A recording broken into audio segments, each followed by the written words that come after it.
60 kilometers east of Delhi, near the sacred river Ganga and the pilgrimage ghats of Garmukteshwar, is the ancient historical town of Hapur in the state of Uttar Pradesh. Amongst the vast agricultural fields that are famous for yielding high quality rice, wheat and sugarcane is located the Merino Industries, which is in the business of manufacturing high pressure decorative laminates.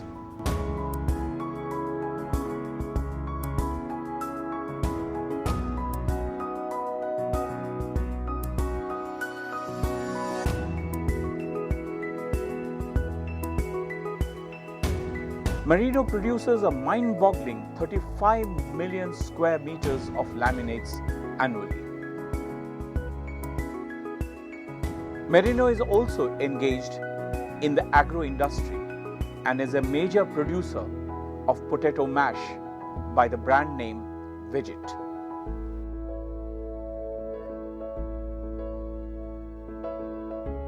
With the motto of economy, excellence and ethics, the Merino Group believes that sustainable actions and outcomes create long-term values by achieving a balance between economic, environmental and social performances. Mr. Nilanjan Mukherjee, Chief Marketing Officer, spoke to us about the core values that guides Merino Industries. Merino as an organization is driven with three values. The value of economy, that is finding value in everything that we do, in giving sustainable customer value in all our products and services.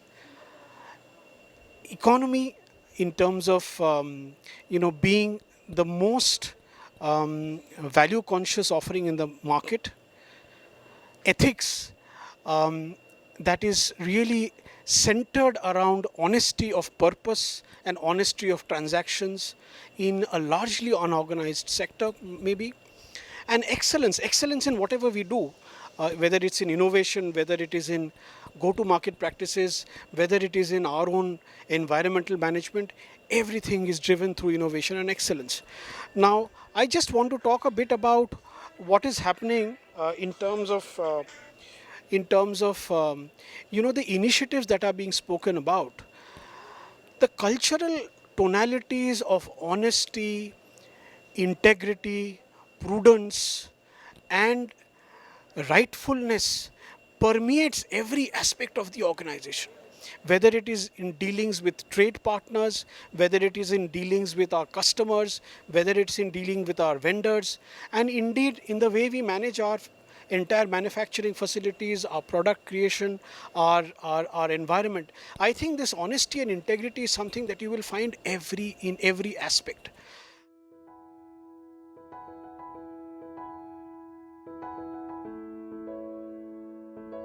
We visited the Merino Industries to have a first-hand experience of the initiatives taken by a large industry to protect, preserve and enrich the environment. The bright, pleasant and welcoming ambience of the factory, meticulously organized with touches of green, reflected a caring and sensitive approach to environmental concerns. Fossil fuels are one of the prime carbon footprint contributors. Merino has energy mission objectives to minimize carbon footprints of the company to ensure universal wheel and sustainability. Merino fulfills a large part of its total energy requirements through renewable and alternative energy resources of solar, biomass-based turbines and biogas, which constitute around 70% of the total energy requirements of Merino.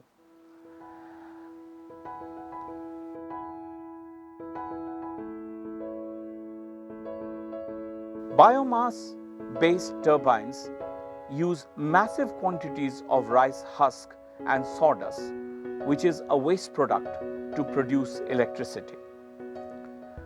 Rice husk and sawdust is incinerated in a large furnace. The heat is used to produce steam that runs turbines to generate electricity. The smoke of the furnace is exhausted through a smokestack that has electrostatic separators that filter out the suspended matter. The exhausted smoke is remarkably free of any particulate matter. Merino takes the best of scientific advice to constantly enhance the filtration process and make it super efficient. The smoke produced as exhaust had much lower values of carbon and other polluting substance levels than what is officially allowed. So good has been the emission control of the factory that it has been the only industrial unit that was allowed to continue its operations even during the winter months of North India, when severe air pollution makes the authorities close down industrial activity in order to reduce air pollution.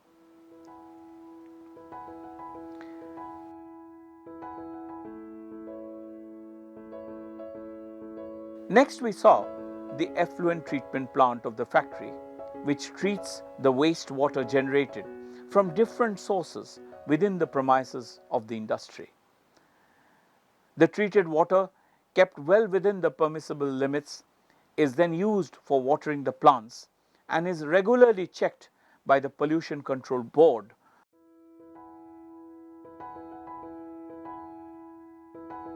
The effluent treatment plant and the organic decomposition of the potato peels waste that is generated in the potato processing plant of Merino produces gases such as methane and carbon dioxide, which are used as biogas to generate power. The biogas is used directly as an alternative energy source.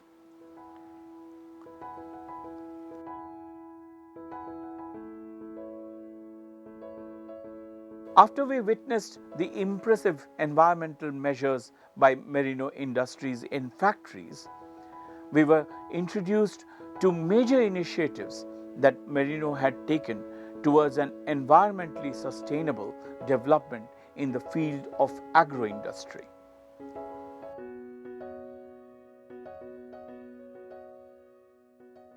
In a laudable industry academic collaborative venture, Merino, along with the Energy and Resource Institute and the Visvesvaraya National Institute of Technology, Nagpur, has adopted a cost-effective method to convert paddy and other agro-waste into a soil-enriching compost. This is an environmentally friendly alternative to stubble burning. Large quantities of paddy straw is collected from in and around Hapur and stored in sheds. It is then reduced in size by a pulverizer. After this, the shredded and crushed paddy straws are fed into a ribbon tray, where the patented bioculture is sprayed into them and it undergoes dry digestion. Merino Innovation Center has come up with a unique culture, a biodigester, which digests paddy straw in as less as 3 weeks time, which otherwise takes 3 months to 6 months. And the product is patented. Not only so, the product has commercialized with a title as Bajrang Band. So Bajrang Band is a very unique decomposer, microbiological consortium, which is used for rapid composting of paddy straw, which we can do as a centralized facility like what we are doing here in Merino. On a pilot level, 1 ton of paddy straw on a daily basis is being composted, is being digested, which we are now scaling up to 15 tons per day. The primary aim of the patented bioculture is to tackle this huge problem of bio-waste and its fruitful dispensation. It is aptly named as the Bajrang Baan. The mixture is then collected and stored in plastic bags, which themselves act as an anaerobic digester. With the help of the microbes in the Bajrang barn, these shredded paddy straws get decomposed in 21 days and then is an organic manure for agro use. The process is simple, but the result is a remarkable alternative to a major environmental problem.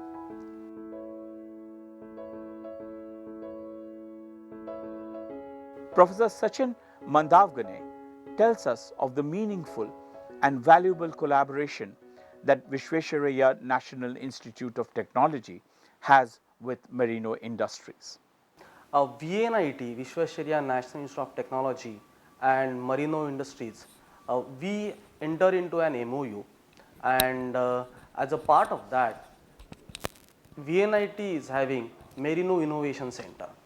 In that innovation center, we are taking up different projects under the sustainability related topics. The lab work, typically we call it as development of proof of concept. The proof of concept is developed in VNIT laboratories.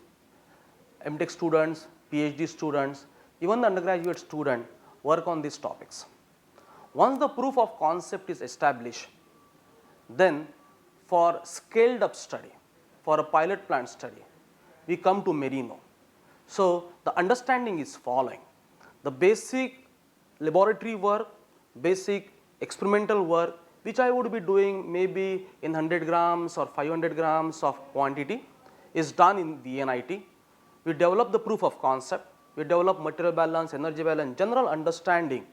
Once that is done, when I have to go for maybe 10 kg, maybe 15 kg, 50 kg of material, we call it as a lab plus experiments. So those lab plus experiments are carried at Merino campus, where the students who work in the laboratory, they themselves come here. So now they get the exposure of industry, and we carry out the lab plus experiments. Once the lab plus experiment are successful, we go for a pilot plant, where the couple of students are having their PhD topic around this. So they are doing their PhD as well as they are solving a real life problem. So instead of solving an unsolved problem, the students are working on the problem for which the solution is needed.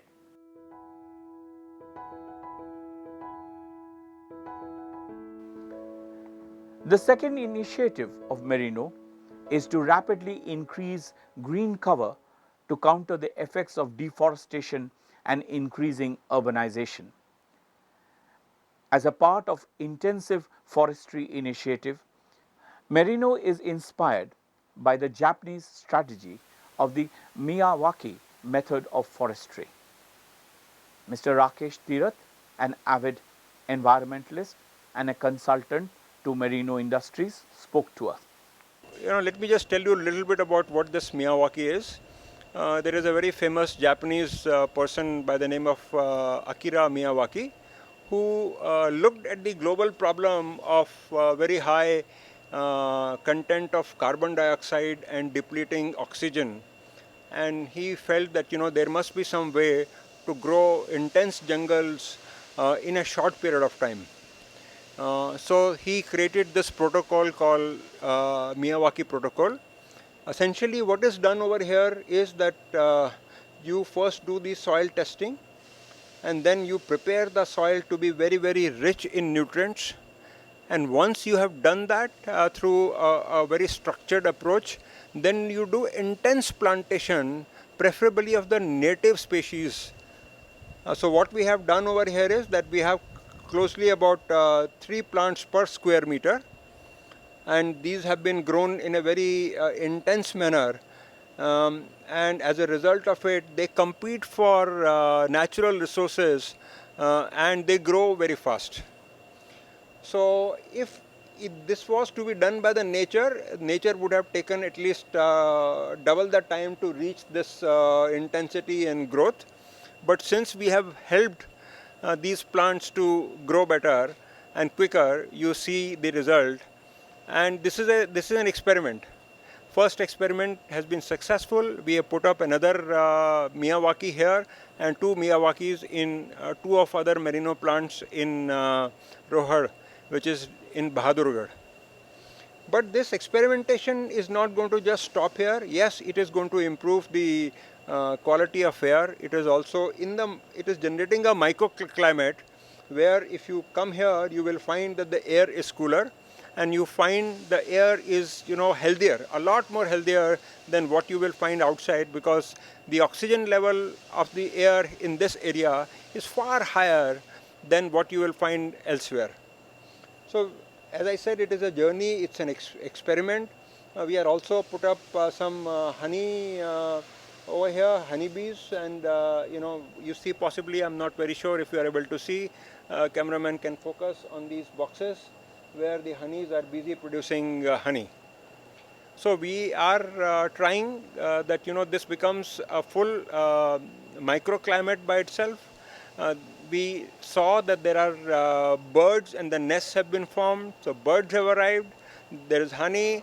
There are butterflies, and you see the subsoil is also getting enriched day by day, because the leaves, the rain, all that is enriching the. Now the jungle is self-sustainable. It does not require any care whatsoever. However, our ideas are just not stopping here. What you see on my left is a building, and it is once again Prakashji's idea, who is our managing director, to see how this Miyawaki can be suitably leveraged for reducing the air conditioning load inside the office premises, and also use the air from the Miyawaki forest to improve the quality of air, the IAQ as it is called. So this experiment is not just aesthetically important, but is also important to become an integral part of a circular economy and to reduce our operating costs and make the inside air of better quality, so that people remain more productive, happy and healthy. So now we believe that it is possible to have a replica of this in small areas, and like this we may not be able to get a large piece of land to grow jungles, but collectively we can create a large number of these small micro Miyawakis, and hopefully this is the way to go forward to arrest the increase in carbon dioxide, increase in temperature, and make this planet slowly livable again. That is the thought process. The Miyawaki experiment is a big success at Merino Industries. This simple method of quickly generating dense forest cover in small areas may be replicated, and it is bound to show positive results.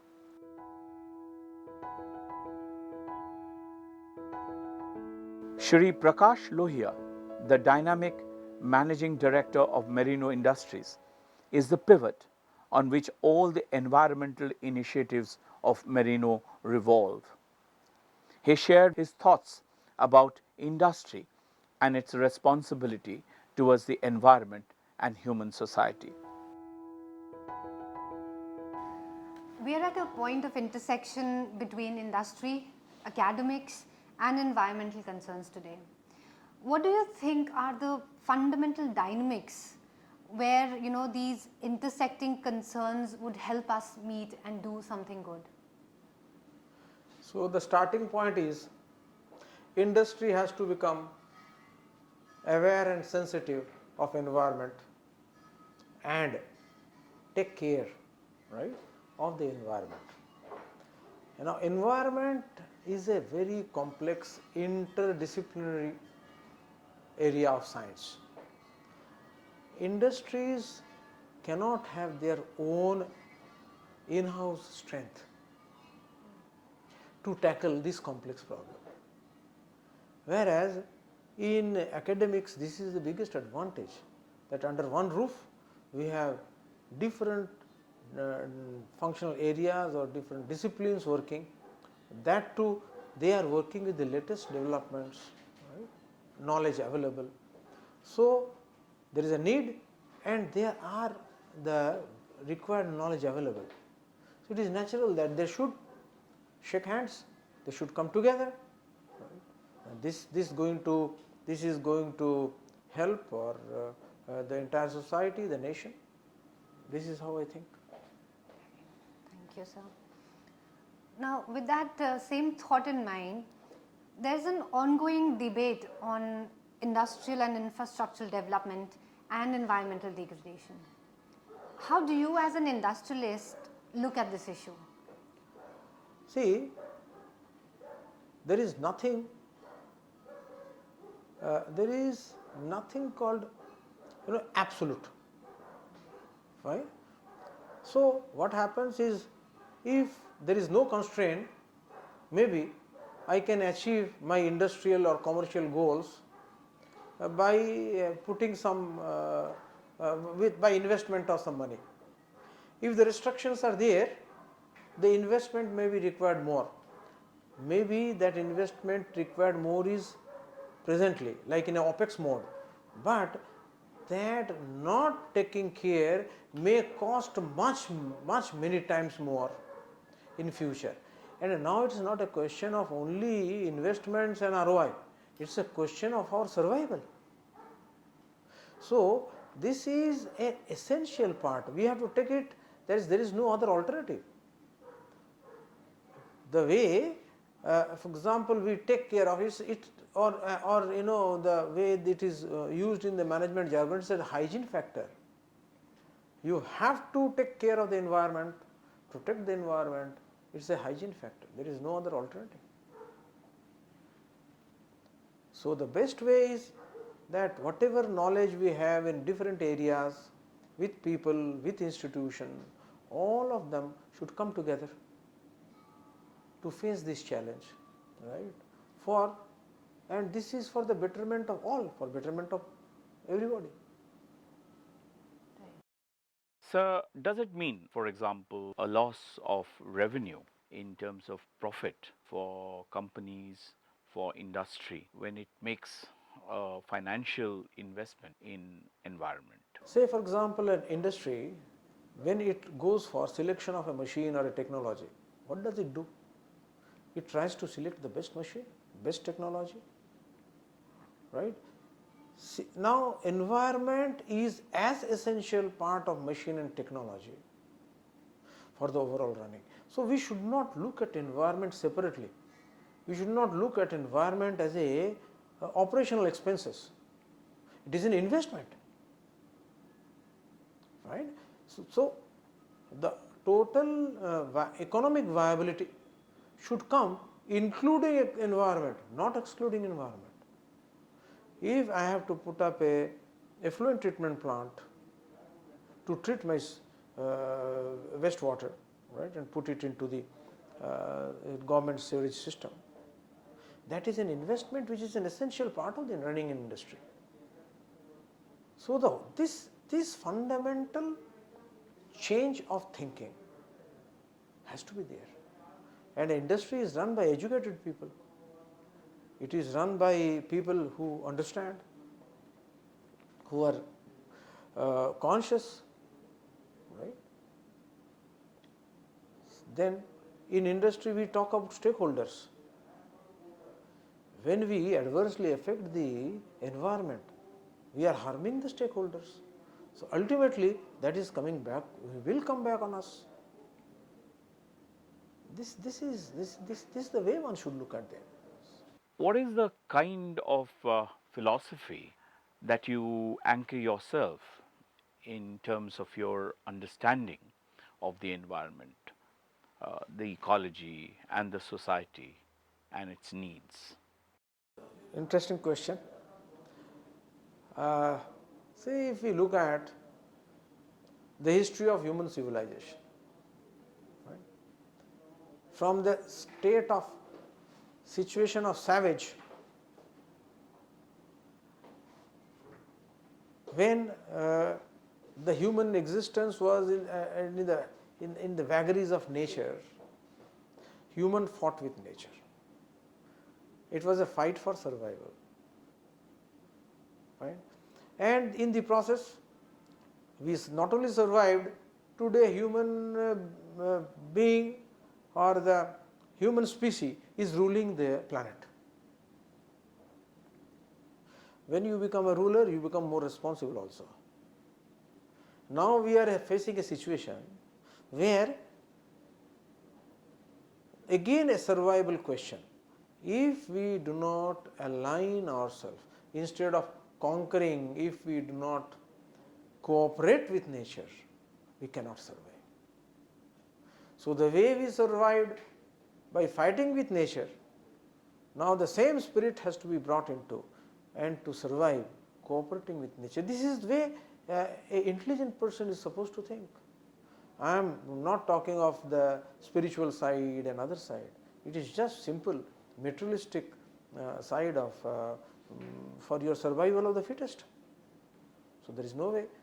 And of course, in the other way you look at it, for a more harmonious life, right? Your internal nature and your external nature, right? If they are harmonious, they are in a symphony, you can have, and with a more you can say calm, cool, harmonious mind, you are more creative, you come up with better solutions, right? So there are different aspects, but even if we take very basic materialistic aspect of survival of the fittest, still we don't have any option. We have to cooperate, we have to align ourselves in nature, and that is what you call it ecology, you call it environment, whatever it is. Ultimately it is alignment with nature, external nature.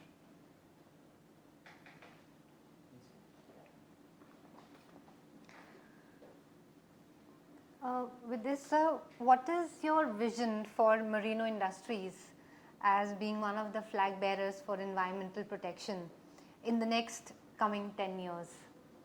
See, we have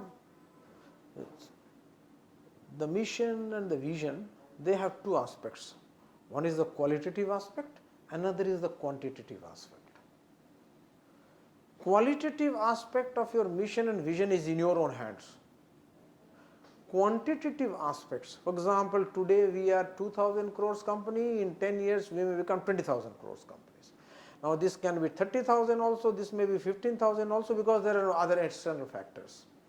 But Merino's real nature, Merino's what you call it, USP, its recognition is by its qualitative mission and vision. And fortunately in Merino we have a very well articulated mission and vision, right? Merino's mission is universal weal through trade and industry. Weal, universal weal means in Hindi we call it kalyan. That means without adversely affecting anybody to create prosperity is weal. It's an old English word, W-E-A-L. So universal weal through, and what is the means? The means are trade and industry, because Merino is in the field of commercial activities. So Merino will not create prosperity at the cost of others' interests. So our overall commitment to environment, stakeholders, everything is, we are drawing this inspiration from our mission statement. Our mission statement says that you should do it in this way. In vision, it sometimes it is used at, just opposite also. Some people say mission early and then the vision. Some say first vision and then the mission. But here we first say mission, and vision we have articulated as Merino. See, it is a globalized world. So Merino is preparing itself to be a global player. And for that, Merino will always strive to be globally competent and globally competitive by synergizing Western work culture and Indian ethos. Right? Environment, that in Indian ethos, I am connecting it now with our main topic of environment. In Indian ethos, environment is divinized. All forces and forces in environment, dynamics in environment are looked at as deities. Fine. So, our commitment to environment is coming from our Indian ethos also. And by Western work culture we mean, see what happened, knowledge, the science and technology was cultured more in West, right. So, for example, for any new technology we look, we need not reinvent the wheel, pick up the best technology possible anywhere. And very important to see, we are saying even to be any company to be globally competent and globally competitive, the time has come when your environmental concern and environmental footprint will be a very important factor to make you a competitive and competent organization, right, in the world. And we are already experiencing it. We get lot of importance and mileage in our international trade as well as in domestic because of our environment sensitive policies, work, and also added with that is our involvement in CSR activities and the overall social, say they are all connected together. I will just add here, one of the best definition of goodness, right, religiosity I found was by Swami Vivekananda. He said, whatever expands is good, whatever is virtue, whatever contracts is vice. This strategy or look for environment helps us in expanding. Vasudhaiva Kutumbakam, that is the basic baseline, right. This is one family. So, at what cost you are going to create wealth, that's a thing to ponder. So, the things are, all are connected with each other. There should not be any confusion in it. No, sir. At last, I would like to ask you that what message do you have for the future generation? And do you believe that your generation can assure them to have a better and a clean and a healthier environment? See, every generation had their challenges, but my generation is one which has seen lot of changes, very fast changes. Right? My one message to the coming generation is they should have faith in the experiences, the reflected in the wisdom of our culture. They can get lot of solutions and guidance of the challenges they are going to face. It is a globalized world. Another way the world is looked as globalized is spiritual globalization. So we are very rich in our Indian ethos, right? How to tackle a globalized situation. So with full faith and Shraddha, they should look at that and learn from there. They have to handle this technological, I call it sometimes onslaughts of technology, because technology sometimes, like now we are talking of artificial intelligence and other things, as if they are going to be master over us. Right? Again here, to master technology, not to get enslaved by technology, one can get a lot of such, you can say, guidances from our ancient wisdom. So, I often like to share with my friends from academia is now is the most critical period and time, high time, that we should include philosophy as a elective subject for every branch, right? a subject which teaches us to question, which makes us bold enough to venture into unknown areas and question them.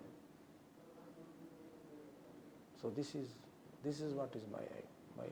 So, in our institution, we have a center of ethics which also runs the School of Happiness. In terms of ethics and happiness, what do you think, again, the connecting points of environment, society, industry, growth, and development? How can we be happy? If I can ask you that.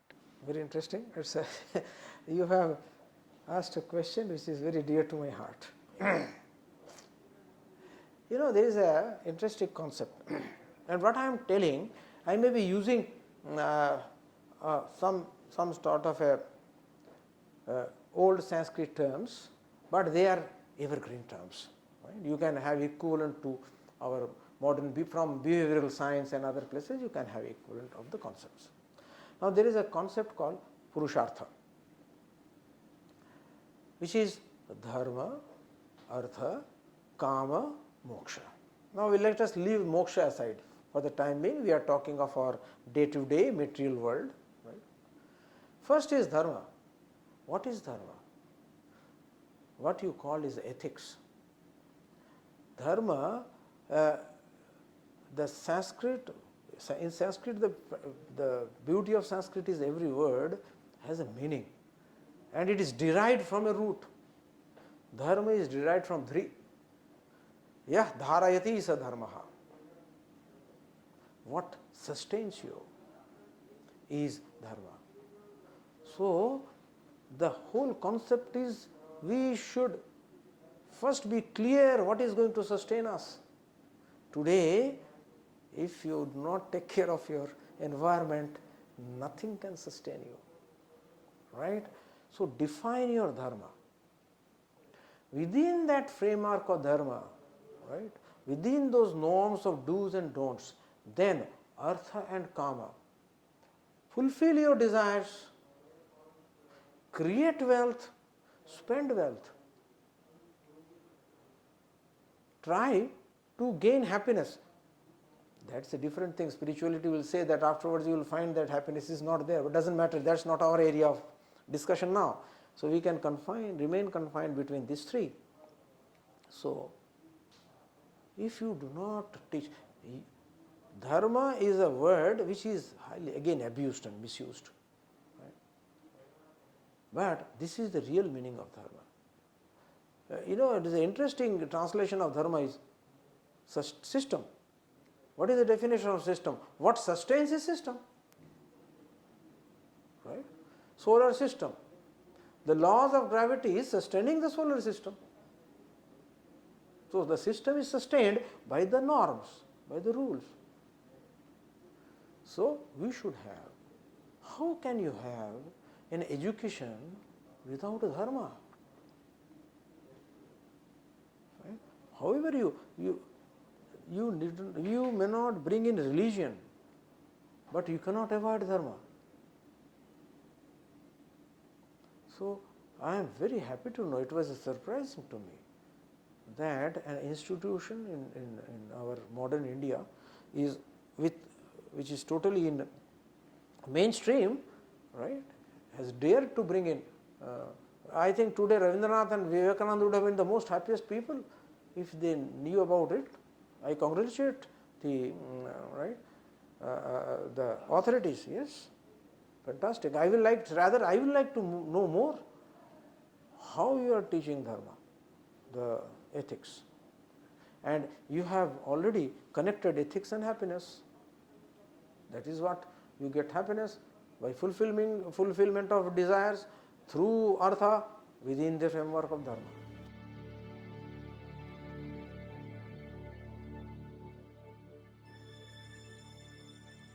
We are indeed at the intersecting point of environment, academic, and industry, and is at stake is the survival of life on earth.